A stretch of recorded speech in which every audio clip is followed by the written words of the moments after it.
levantamos para junto louvar o teu nome, agradecer, Pai, aprender um pouco mais da tua palavra, que a palavra que vai ser tornada no céu possa ficar nas nossas corações e que possamos, Senhor Deus, aplicar os teus preceitos na nossa vida.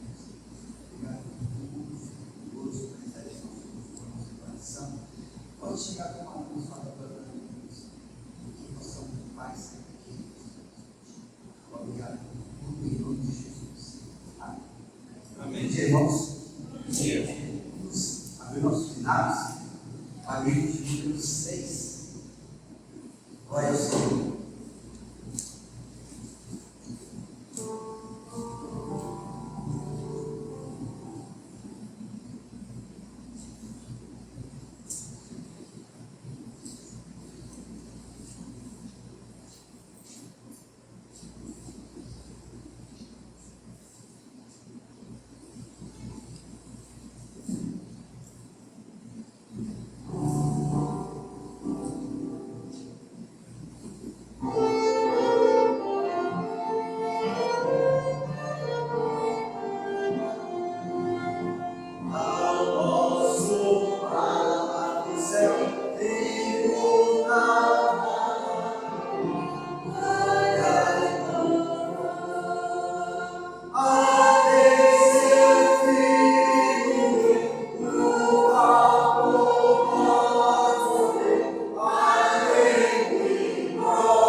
Capítulo 17, de 1 a 7.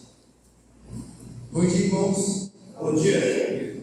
1 Reis 17, de 1 a 7. Elias prediz grande seca e corpos o sustentam.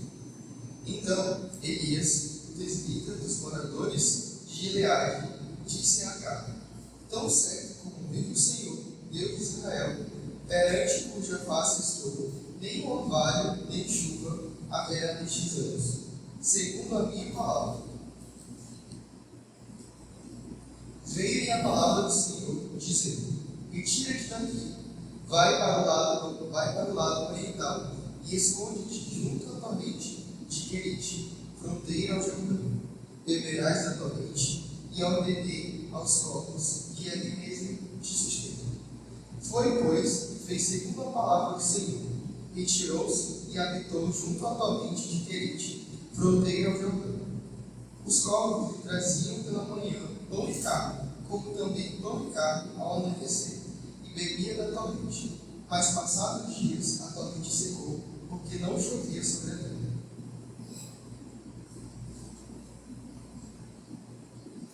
Nossa. Grandioso Deus, obrigado pela palavra que foi lida. o Senhor guarde nossos corações, nos dê uma manhã de ensino da Tua Palavra, nós possamos abrir nossa mente para compreender a Tua Palavra, que pedimos e oramos em nome de Jesus. Amém. Amém. Podemos assentar. Nós sempre que a nossa parte de versículos memorizados, os irmãos que tinham seu versículo que ficou durante a semana, que gostariam de compartilhar conosco, os irmãos que têm sua tirinha e que gostariam de compartilhar conosco, o momento está aberto. Fiquem à vontade.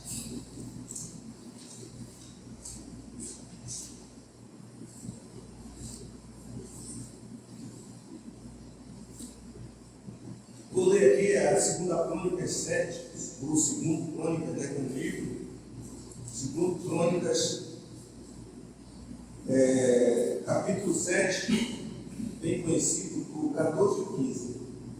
E se meu povo, que se chama pelo meu nome, se humilhar e orar e me buscar, e se converter dos seus maus caminhos, então eu ouvirei dos céus, perdoarei os seus pecados e sararei a sua terra. E estarão abertos os meus olhos e atentos os meus ouvidos à oração que se fizer neste lugar. Amém?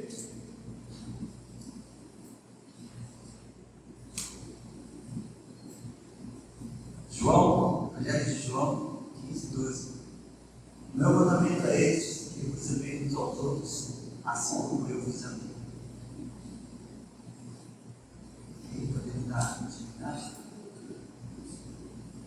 Mas longe esteja de mim gloriar-me, a não ser na cruz de nosso Senhor e Salvador Jesus Cristo, pela qual tudo está crucificado para mim e eu para o mundo. Gálatas 6, 14.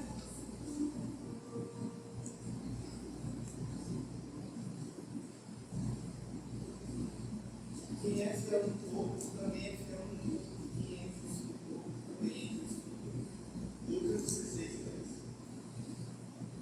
Não dá doce do vosso coração. Crede na minha igreja, crede na minha igreja. A casa do meu pai, a minha morada. Se assim não for, eu vou não ter igreja. Vou nos preparar no lar, para que eu estiver ligado, gostar disso.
oferecidas, né? Nós queremos fazer as nossas próprias verdades e pior, fazendo as nossas próprias verdades em nome de Deus, achando que Deus aprova as nossas verdades. Deus não precisa da nossa verdade, porque Ele criou as deles. Então, cabe à igreja do Senhor ser submissa ao Senhor. O interessante é que Jesus veio buscar a sua igreja. Uma igreja santa, sem mácula, pura. Você veio buscar pessoas santas, né? Buscar pessoas que percebem o correto, que buscam fazer o certo, que não dão desculpa para guardar pecado debaixo. Que Deus possa nos abençoar. E nós temos agora a nossa reflexão. Nossa reflexão de hoje é como Jó. Diz assim, Jó, o versículo está baseado nisso. Pois o certo é que Deus não rejeita o íntegro e não fortalece os maus que fazem mal, as mãos que fazem mal. E a palavra continua. A palavra de Deus nos conta a história de muitos personagens. Alguns se destacam pela sua fidelidade e outros pelo contrário. Um exemplo extraordinário foi o de Jó. Que a história de Jó tem de extraordinário para que deseje ser como ele? Nada. Mas Jó foi uma figura que merece ser imitada. Logo no início de sua história, há uma declaração do próprio Deus: não há ninguém na terra como ele, irrepreensível, íntegro, homem que teme a Deus e evita o mal. Quem não gostaria de receber essas palavras do próprio Senhor? E quantos teriam direito a esse testemunho? Houve Enoque, homem que Deus tomou para si e que não viu a morte. Esse fato foi tão extraordinário que se repetiu apenas no início.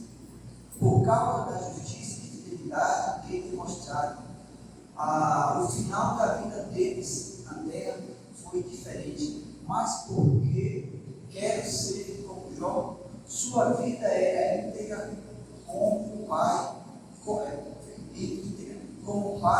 e empresário, respeitado e benquisto na sua comunidade, exemplo de retidão e integridade, temente a Deus e que se desviava do mal. Tudo isso seria normal na sociedade corrompida em que ele vivia. Se fosse, não haveria sociedade corrompida. Se fosse, não haveria destaque, mas seu comportamento foi até comentado nas esferas celestiais. Agora, examinemos com sinceridade nossa vida, se podemos ser comparados a Jó ou se precisamos fazer alguns ajustes. Ele era um homem bom, honesto, mais do que os outros. Sua integridade dava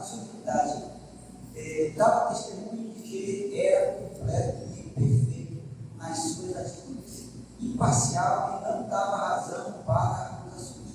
Tudo isso fazia não por princípios morais do mundo, mas porque temia a Deus, obedecia aos que conhecia sobre o caráter do Senhor e se desviava do mal. Será que entre nós existe alguém assim? Até o diabo, acusador dos fiéis, nada pôde apontar que recriminasse Jó. Por esta razão, o título deste texto é o desejo real e profundo de minha alma. Quero ser como Jó. Pensamento, nossa integridade e nossa fidelidade devem ser movidos de alegria ao Senhor. Desculpe, meus irmãos, o texto é muito pequeno, estou com um pouco de dificuldade para ler, né? Mas é um texto assim, muito específico. Falar sobre Jó é algo assim algo muito profundo, né, que precisa ser visto com uma lupa. O texto tem muito significado. Uma das coisas que me chama muito a atenção é que quando Deus pergunta para Satanás: de onde tu vem, Satanás? Aí Satanás vem passear e vaguear sobre a terra. O texto português ele dá uma ideia de que Satanás estava passeando, né, sobre a terra e sobre a, mas no texto original, Satanás ele não estava simplesmente passeando sem fazer nada. Ele estava procurando ver se na terra havia algum opositor a ele. Aí você olha para o texto, você passa a entender melhor a posição de Jó, porque que a atitude de Jó foi vista até pelas regiões celestes, uma terra corrompida, um homem que tem filhos. Que Deus possa fazer isso a palavra, por favor.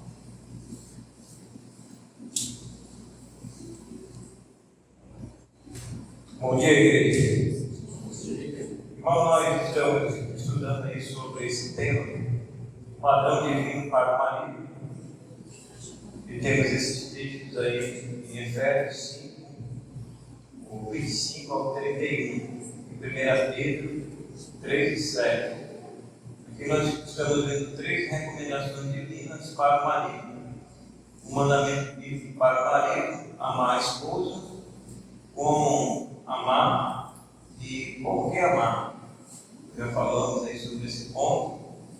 Nós estamos parando exatamente aqui no número 2, deveres bíblicos do marido. Meu Deus, paramos aqui.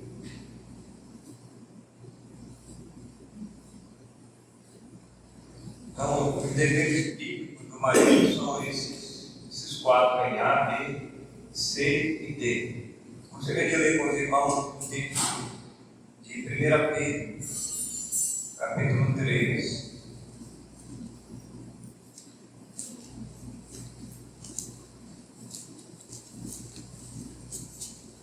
Pedro,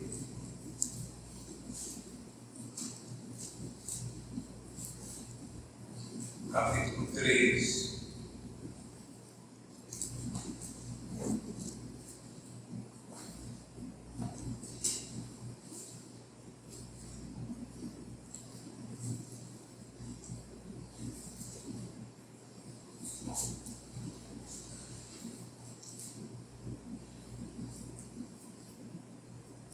Aí o título é A Vida Exemplar Cristã, Dever dos Maridos ou dos Casados.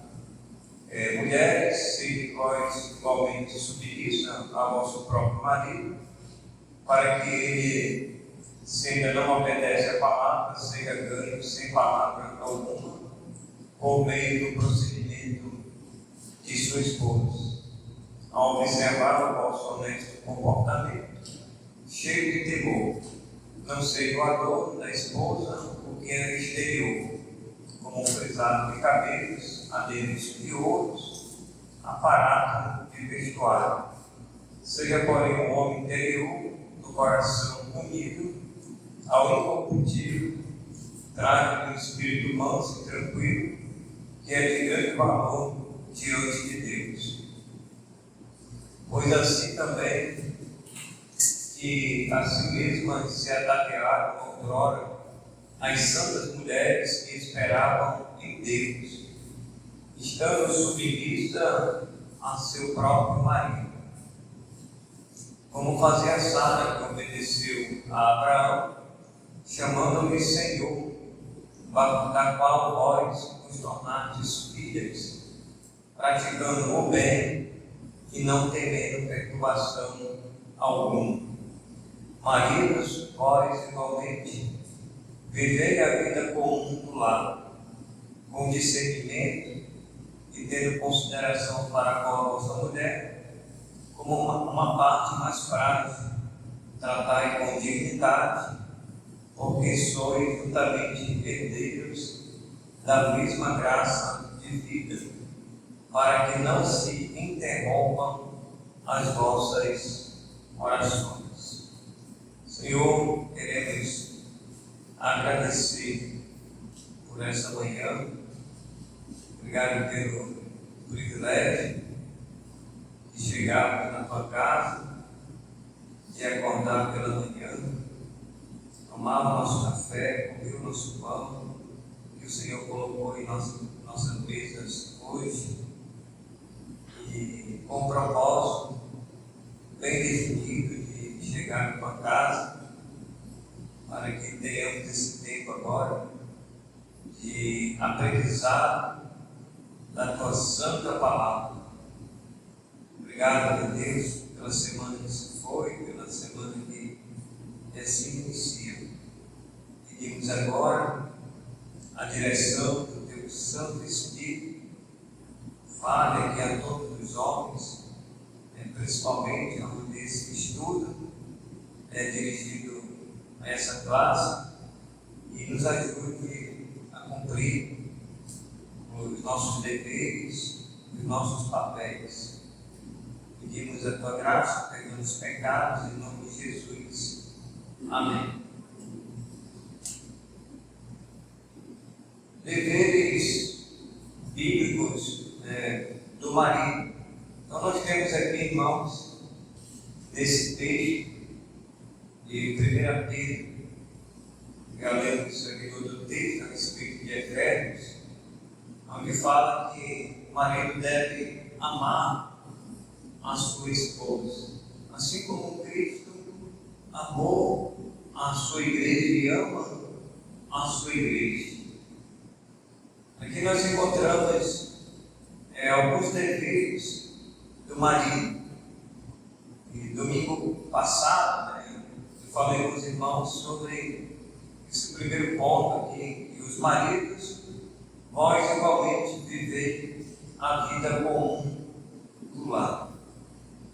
Então, viver a vida comum do lar é participar, irmãos, internamente das, vamos dizer, das tarefas dentro do lar.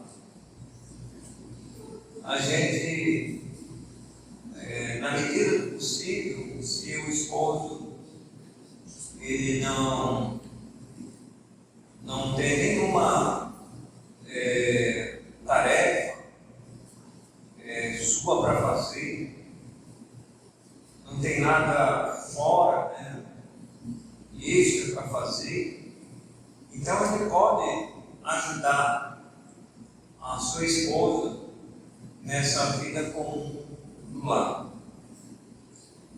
A gente precisa participar, juntamente com a nossa esposa, dessas tarefas, para não sobrecarregar. E quem é a esposa do lar sabe que não falta trabalho. Não falta trabalho. Então nós homens, nós precisamos dessa visão, para que ajudemos, auxiliemos ela nesse momento. Se o esposo ele sai para o trabalho, é claro que a esposa é ela que vai, juntamente com os filhos, viver essa vida comum do lar. Então, o esposo ajuda. Se os filhos já estão grandes, eles ajudam também. Vai varrer ali a sala, vai varrer o quarto, vai tirar a roupa da cama, para lavar o lençol, vai botar na máquina. Então isso aí, irmãos, o esposo e os filhos, eles devem participar dessa vida comum do lar. Vai lavar o carro, vai lavar o banheiro. Então não falta trabalho. Agora se ficar só para uma pessoa, aí sobrecarrega. Ela vai fazer, como diz, nas tripas aos corações, irmão Carlos Paz? E vai acabar o dia e os cabelos dela vai estar tudo arrupiada aí, porque às vezes não deu conta, né? Sobrecarregou. Ela vai ficar estressada, ela vai ficar chateada, ela vai começar a questionar, a cobrar. Então a gente precisa e temos uma parcela de colaboração. E viver a vida comum lá, irmãos, é ter uma participação efetiva. Ter uma participação efetiva. E aí a gente olhando para aquele texto lá de Tito, fala lá que as mulheres casadas, elas devem ensinar as mais novas, né? E como isso é importante, eu falei aqui para os irmãos, né, que a mãe, principalmente, ela deve preparar a sua filha para um futuro casamento. Ela já está preparada para assumir essa vida comum com ela. Vamos dizer que a preparação vai ser antes do casamento, vai ser na sua casa, juntamente com seu pai, a mãe, se tiver mais um irmão ali, e todos precisam aprender, porque, irmãos, ninguém nunca nasce aprendendo ou sabendo já de tudo o que vamos fazer. Sempre nós vamos aprender. E quem que vai ensinar? É o pai e a mãe. Não vai esperar pela escola. Vou levar meu filho na escola, a escola vai ensinar. Vamos supor, a tratar um peixe. A escola vai ensinar a fazer um feijão. A escola vai ensinar a fazer um arroz, um macarrão. Não, quem vai ensinar isso vai ser os pais. Os pais é quem vão ensinar.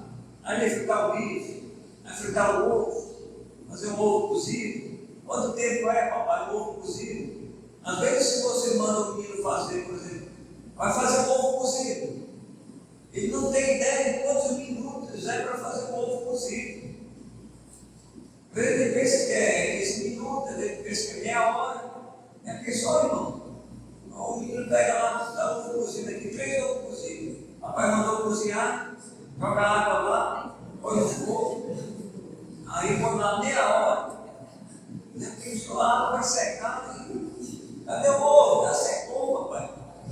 Eu não sei se eu te falou quanto tempo é. Aí não tem nem noção. Então, irmãos, nós temos que ensinar, viver essa vida comum do lar. E isso vai ser importante para a vida dos nossos filhos, porque futuramente eles vão constituir famílias. E essa preparação, ela tem que ser, irmãos, lá na casa dos seus pais. Porque depois que o homem e a mulher deixar a casa do seu pai e da sua mãe, como diz a palavra de Deus, que eles casarem, eles vão sair debaixo do teto do pai e da mãe. Agora eles vão viver a sua vida comum do lar a dois. E depois vem o primeiro filho. E aí? Será que aquela mãe, né, aquela moça recém-casada, ela vai saber criar aquele filho ou aquela filha? Às vezes precisa da ajuda da mãe e do pai naqueles momentos difíceis. Claro que o pai e a mãe não vai deixar de ajudar naqueles momentos difíceis. Né? O primeiro filho, né, a gente diz assim, é mãe de primeira viagem, né? É marinheira de primeira viagem. Então tudo é novo, irmãos, tudo é novo. Mas a questão dos deveres do lar, a criação dos filhos, né, desde o nascimento, tudo é novo. Vai aprender realmente ali na prática.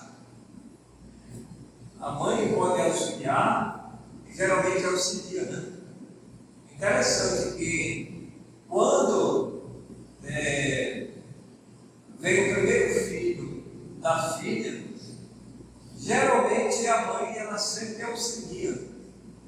Vai dar ali os primeiros, dizer assim, as primeiras orientações para a filha, porque ela não sabe, não tem aquela experiência, né, como uma mãe mesmo, que a sua própria mãe já teve 3, 4, 5 filhos, já tem aquela larga experiência. Mas ela vai dar aquelas primeiras orientações básicas, né? Dizer assim, minha filha é assim, assim.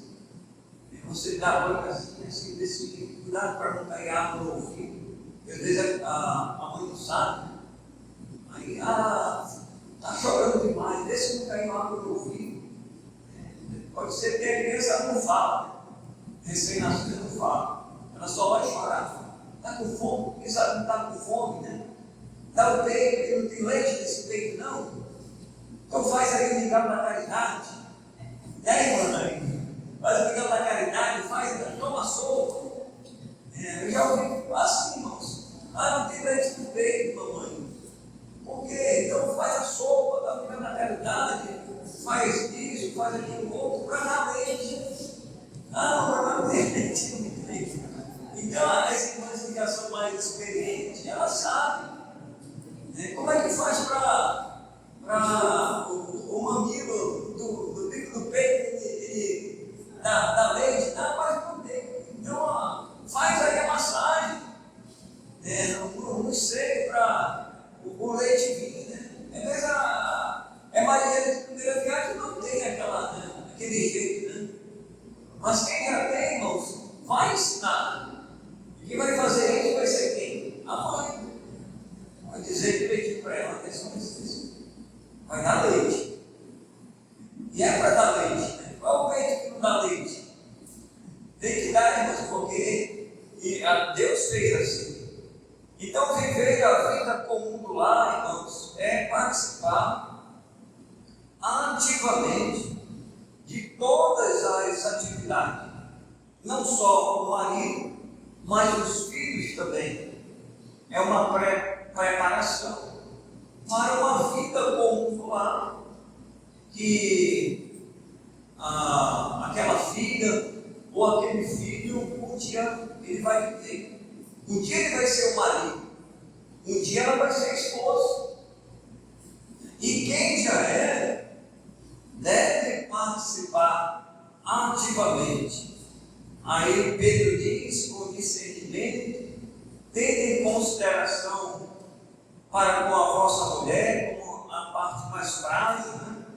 Trabalhos mais pesados, é o homem que deve fazer. E a mulher, ela tem de um modo geral, elas são mais frágeis no termo corporal, no termo de força. Os trabalhos mais pesados devem ser delegados para o homem. E a mulher, aqueles trabalhos mais fáceis para ela, não tão pesados, é com elas. Né? Então, tratai com dignidade, porque sois juntamente herdeiro da mesma graça que vive, para que não se interrompam as vossas orações. Né? As orações, elas são importantes na vida comum do lar. Então, os deveres bíblicos do marido, irmãos, o marido, um companheiro, o marido, um mantenedor da família, é ele que vai manter a sua família, vai trazer o alimento, ele muitas das vezes trabalha fora, traz o alimento para dentro do lar. O cuidado do marido pela esposa, deve ter esse cuidado também, para não deixar vulnerável, né, diante dos ataques dos inimigos. O marido, o protetor do lar. O protetor do lar. Geralmente, quando a gente fecha a casa, geralmente quando é o homem, ele precisa sempre ver se está tudo fechado. Cadeado no portão, se a porta está fechada, se ele foi o último a subir, às vezes é casa de 2 andares, mas o último que subir já sabe. Já tem que aprender. não precisa só depender do marido também para tudo, né? Se você já sabe que você precisa trancar, passar um cadeado, faça isso, protetor do lar. Se tiver o cachorro, vai soltar o cachorro, solta o cachorro no quintal. Serve como uma proteção, serve ali como um cão de aviso, né? De repente o inimigo aparece, o cachorro está lá, mas tem que soltar o cachorro da corrente. Você deixa o cachorro preso na corrente e nem nada, né? Não vai adiantar nada, o inimigo vai entrar, você só vai latir, mas vai continuar preso lá. Mas solta o cachorro lá no quintal é seu, serve como uma proteção, né? Então, o marido aí como o protetor do lar.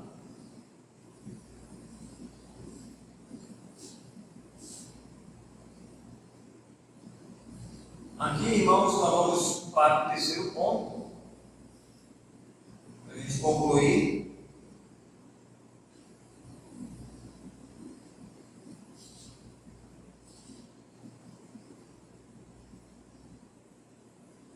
O terceiro ponto aí é o papel do marido crente. Então, o padrão bíblico para o marido crente. Ele está usando aquele texto lá de Pedro. Letra B, a importância do discernimento. A letra C, a consideração que o marido deve à mulher.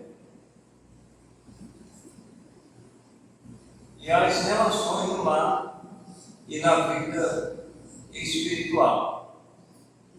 Então, o papel do marido crente são 4 aqui, né? São 4 pontos: A, B, C e D. Então, o padrão bíblico para o marido crente. Qual é o padrão bíblico? O padrão bíblico, irmãos, é que o marido, ele é o cabeça do lar. Ele é o cabeça do lar, como sendo, ele é a autoridade final em todas as decisões dentro do lar. Nunca, irmão, será da esposa. Ele pode consultar a sua esposa em algumas decisões que eles podem tomar, né? Mas ele consulta a esposa. Mas a palavra final vai ser sempre dele. E Deus, ele transferiu, ou vamos dizer, ele delegou essa responsabilidade para o marido. E o marido, ele não pode transferir essa responsabilidade que é dele, como sendo o cabeça do lar. Ele é a autoridade final nas decisões que ambos precisam tomar. Vai ser para o bem da família. E ele precisa também de discernimento, né? A importância do discernimento. O discernimento, irmãos, é você pedir de Deus sabedoria para você tomar aquela decisão correta. Podemos tomar uma decisão precipitada, por exemplo, que não vai ser bom para a família. Se eu tomo uma decisão, às vezes muito rápida, e eu não ponderei, eu não pensei, eu não refleti, aquela decisão, ela pode prejudicar a minha família. Então eu preciso de discernimento para que Deus me dê a direção, para que a minha família ela não sofra as consequências das minhas ações. É claro que dentro desse dentro dessa convivência, dentro do lar, é importante o homem sempre consultar a Deus, pedir de Deus: Senhor, eu tenho que tomar essa decisão, eu tenho que fazer isso. Ou você for uma viagem, ou você tem que comprar isso, ou aquilo outro. Será que é o momento certo para me fazer isso, para me comprar isso? Vou comprar um eletrodoméstico em 12 vezes. Eu preciso de um celular para comprar para o meu filho, para minha filha. Eu preciso comprar isso e comprar aquilo. Será que eu preciso me endividar? Eu preciso comprar em prestações? Aí, irmãos, aqui vai entrar o discernimento. E você, se você compra alguma coisa, só um exemplo, você compra alguma coisa, e aí você não tem condições de pagar. Você não tem condições de pagar. Ou naquele momento do desespero, você emprestou dinheiro. Vai lá nessas financeiras aí e empresta dinheiro. E aí o que aconteceu no final do mês? Você não tem condições de pagar. Irmãos, o credor vai chegar lá. Vai bater a porta da sua casa. Mas aí você se enrolou todinho, se endividou, comprou isso, comprou aquilo. Porque comprar é muito fácil, né? Você comprar hoje, no mercado que temos hoje, é muito fácil. A questão é como pagar. Como pagar? Da onde é que vai vir o dinheiro para pagar aquela conta que você contraiu? Aquele bem que você contraiu? Aquele ou aquele outro? E a pessoa que vendeu, ele quer saber na data X lá, eles querem eles vender. E aí, se você não tiver o dinheiro? Aí o seu nome às vezes está lá no Serasa, SPC, o seu nome vai ficar subido na praça. E aí, irmão, foi que faltou? Discernimento. Então, o discernimento, irmãos, é ponderar, é pensar, é refletir, é você ter aquele senso de imaginação, é como você vai pagar aquela dívida que você contraiu, que você não tinha o dinheiro para pagar a vista. Você não tinha dinheiro para pagar a vista, então vou comprar a prestação.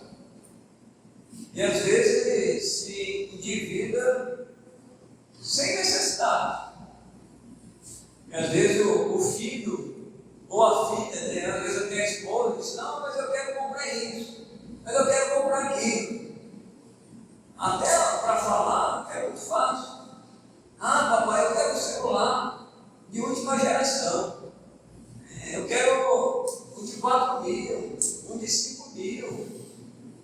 Aí aperta o pai, aperta a mãe, e aí quer aquele celular. E às vezes o pai e a mãe não tem condições. Aí vai lá e compra. Aí chega o momento do pagamento. De onde é que vai cair? Né? Aí às vezes até faz o empréstimo de agiota. Cuidado, não cai nessa cilada aí não. Vai para a agiota lá e é tantos por cento. Se você não pagar naquele mês, se acumular 2 meses, aí as coisas vai dobrando. Vai que nem uma bola de 10. Quando der fé, irmãos, aquela dívida, ela já rolou, que você fica, não sabe como pagar. Você olha para dentro de casa, vou vender isso, vou vender aquilo, para mim poder pagar aquilo. Contou o que para o homem? Discernimento. Discernimento. Então, irmãos, na questão financeira, tenha discernimento para você não cair aí nessa arapuca, né, do endividamento, para você comprometer a sua família. Com aquilo que vocês, ou com aquilo que nós temos, naquele momento, nós temos que nos contentar. O livramento, é a solução, né, para todas as coisas que nós queremos. Se não deu para comprar naquele momento, não, meu filho, não, minha filha, não, minha esposa, agora não, espera aí um pouquinho, aguarde aí, espera, irmão, porque às vezes nós somos apressados, né? E nós somos tudo do aqui e agora, nós somos tudo do imediato, imediatismo, é como o estalar do dedo. E às vezes não é assim. E não deve ser assim, o estalar do dedo. Aquela historinha de o gênio da lâmpada, irmãos, não existe. Aquilo é só uma ficção, é só uma fantasia.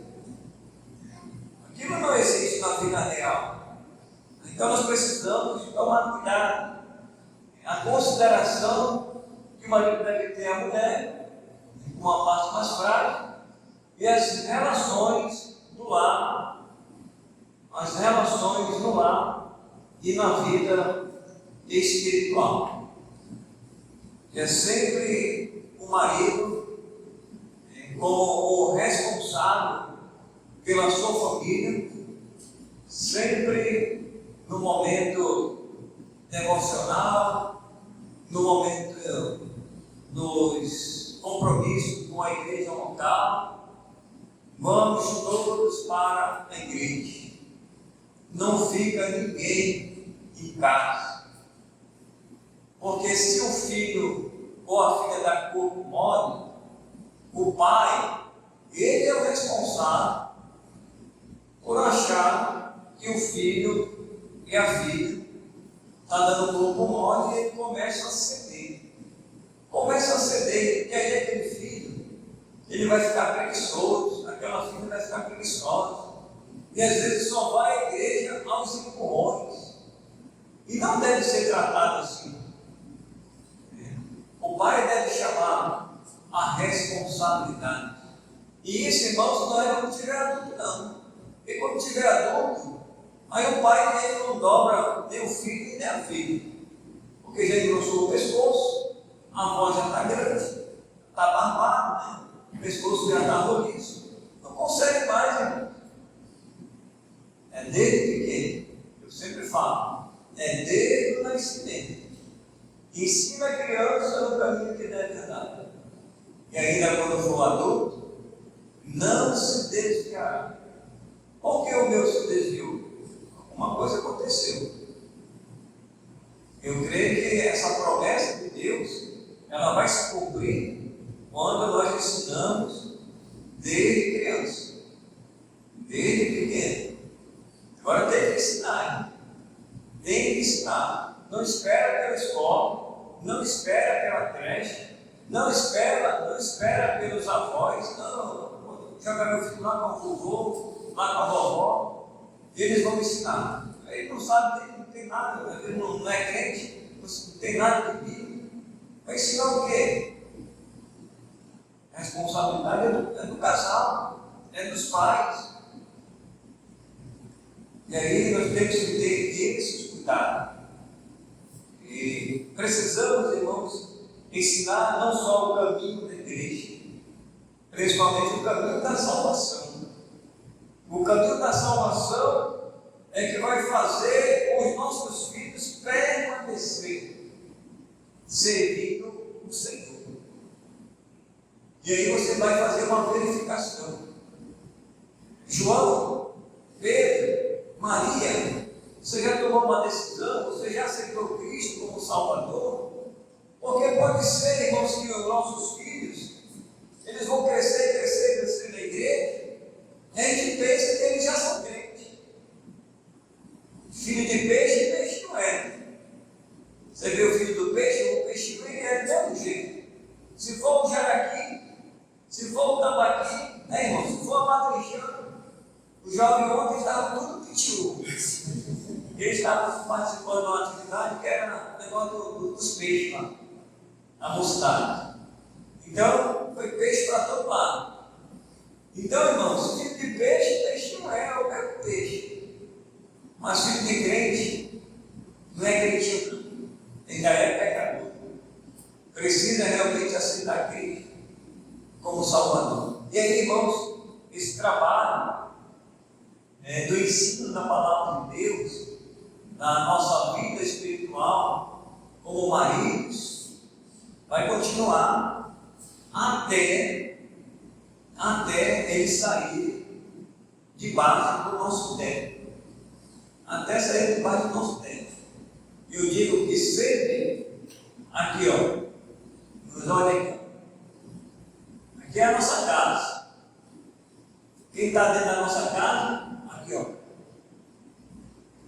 Pai, a mãe e os filhos. Pai, a mãe e os filhos. Aqui o pai e a mãe. E os filhos que vão vir. Porque o mais desse não está mais dentro aqui. Embaixo. Então, quando eles estiverem mais no teto, a responsabilidade é deles. Casou, saiu, agora a responsabilidade vai ser deles, lá com a sua família. Você já preparou eles para esse momento. Para quando chegar lá, papai, mamãe, me ajuda. Às vezes coisa até simples de resolver, mas não aprenderam lá. Aí o pai e a mãe têm que socorrer. Então, para não ser vergonhoso, é melhor se preparar com antecedência. Então, vamos dizer que os futuros maridos, Israel lá atrás, Ismael, Tiago, Fernando, Isaac e o Kevin. Tem mais alguém que eu esqueci? Não. Então os futuros maridos aí que vocês serão, então vocês, ó, abram o olho, aprendam a vida comum do lar. Quando chegar lá, e quando chegar lá, irmãos, quando chegar lá, você vai ser mais fácil.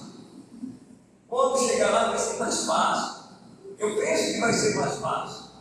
Porque quando eu chegar lá, se por acaso eu chegar lá e eu não aprendi com antecedência, vai ser mais difícil, vai ser mais trabalhoso, vai ser mais vergonhoso para mim como marido. Então aprenda com antecedência, com o seu pai, com a sua mãe. Eu tenho que trocar uma lâmpada. Aí ele vai ligar para o papai. Papai, vem aqui, trocar uma lâmpada. Eu não sei trocar. O senhor nunca me ensinou. O senhor nunca me ensinou a trocar uma lâmpada. É pessoa, irmão. Cara, os homens sabem trocar uma lâmpada. Mexer com parte elétrica, a coisa mais simples, né? Papai, a lâmpada queimou aqui, eu já coloquei uma outra, mas não acendeu. Peraí, chega com o papai aqui. Eu digo para o pai porque a cozinha estava escura. Já trocou a lâmpada, só que não resolveu. Aí o que pode ter acontecido? Um fio pode ter rompido. Pega a chave aí, meu filho. Tem que ter um jogo de chave do marido aí, ó. Irmão Natan? Ó, aquela bichinha lá, ó. A maletinha de chave já, o jogo completo ali. Alicate, fita. Né? Aí deixa eu ligar para o papai. Papai, eu não tenho nenhuma chave. Eu não tenho nenhuma chave de fenda, nem nada para mexer aqui. Pega aí, meu filho. Não aprendeu não? Já sou eu. Rapaz, não tem nada, irmão. Aí a lâmpada está no escuro lá, a esposa quer fazer um almoço, quer fazer alguma coisa lá, a janta, né? Está no escuro. Vai lá, irmão, põe a escada, puxa lá o fio, vê se não saltou lá, faz a conexão, né? Se vender, liga na geral lá, põe a lanterna, e assim vai se vira. Porque, irmãos, não tem papai, não tem mamãe toda hora não. Então você que é filho aí, ó, o Fernando aí que tem os avós, né? Vai ter um vovô e a vovó para toda a vida, não, meu filho. Vai chegar um momento, ó, né, que eles vão partir, que nós vamos partir. E aí, vovô, vovó, papai, mamãe. Já era, já foram. E você precisa aprender.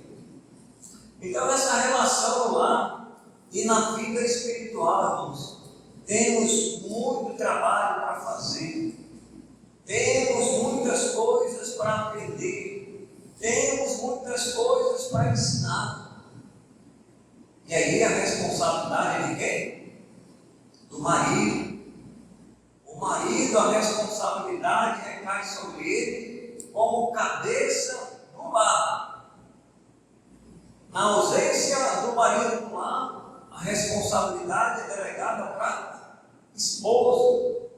Na ausência da esposa, a responsabilidade recai sobre os filhos. Sobre os filhos. É eles que vão ter que tocar o barco. Então aprenda o quanto antes de você assumir uma responsabilidade.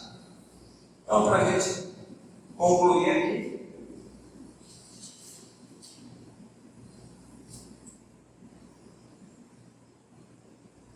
o marido deve amar sua esposa incondicionalmente e, como cabeça do lar, tem a responsabilidade de disciplinar a sua família de acordo com o mandamento bíblico.